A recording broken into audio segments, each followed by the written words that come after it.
31/12/2023 ஞாயிற்றுக்கிழமை அன்றைய தினம் பஞ்சமி வழிபாடு. இரவு 12 மணிக்கு புது வருஷம் பிறக்கிறத பார்க்குறவங்க இங்கே பார்க்கலாம். கோயில் திறந்துருக்கும், வழிபாடு நடந்துக்கிட்டு இருக்கும்.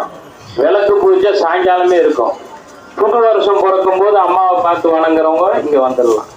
இந்த வருடம் திறந்தே இருக்கும். புது வருஷம் அம்மாவுக்கு வழிகாட்டி விட்டு இருக்காங்க. எல்லாரும் வந்துட்டாங்களா? ஆரம்பிக்கலாங்களா?